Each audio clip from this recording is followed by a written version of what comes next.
नहीं देखती है, ना ही उसका जो है कोई नाम लिया जाता है, ऑटोमेटिक इसी तरह मर के चला जाता है।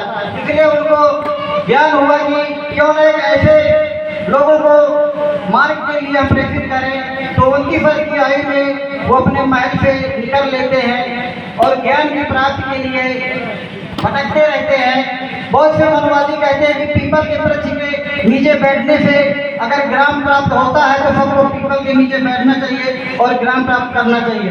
ऐसा नहीं होता है। उन्होंने एकांत शांत माहौल चुना था और पीपल का पेड़ उन्होंने इसलिए चुना था क्योंकि उससे अच्छा ऑक्सीजन मिलता है जो मनुष्य को स्वस्थ रखता है। गौतम बुद्ध ने वहीं पर बैठ करके बहुत से दिन तक जो है उन्होंने खोज किया और समझा कि मानव का कल्याण कहाँ से हो सकता है, किस मार्ग पे चले। उसको अंधविश्वास से निकालने के लिए उन्होंने बहुत से तर्क वितर्क ज्ञान को प्राप्त किया और वो मार्ग के जब वहाँ से ज्ञान प्राप्त करके निकले तो लोगों को बताया कि मैं आपको ऐसा ज्ञान देता हूँ कि जो अगर आप मेरे मार्ग से चलेंगे तो आप कभी दुखित नहीं होंगे। जैसे कि आप मरने के बाद भी हमारे जो कुछ हिंदू धर्म में लोग कहते हैं कि वो ब्राह्मण कहता है कि भैया अगर आपका बाप खत्म हो गया तो उनको अगर स्वर्ग में खुश रखना है तो हमको जो है ये दान करो, तो ये दान उनको पहुंच जाएगा और वहाँ उनको सुख की प्राप्त होगी। उन्होंने कहा था कि जब व्यक्ति मरा हुआ व्यक्ति लौट के आता नहीं और जीवना चाहता नहीं तो वहाँ कैसे पता कि जो है हमारे पुरखों को वहाँ से स्वर्ग और नर्क जो है मिलता है।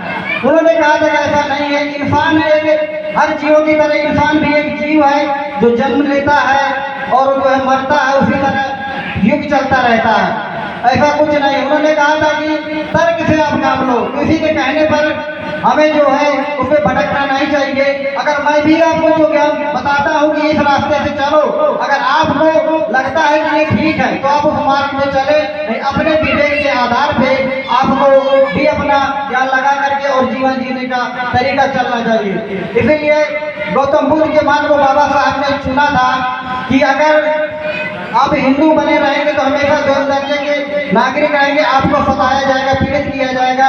इसलिए उन्होंने कहा था कि बौद्ध धर्म मार्ग में आकर के आपको सम्मान और सब कुछ मिलेगा।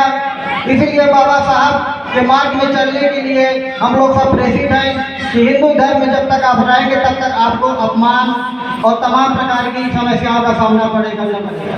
इसलिए हमें बौद्ध मार्ग में आकर के सभी लोगों को साथ में बौद्धिक विचारधारा में बढ़ाना चाहिए और भारती जी के साथ कंधे से कंधा मिला करके हमें इसको घर घर तक पहुंचाना चाहिए, क्योंकि इसी में सबका कल्याण और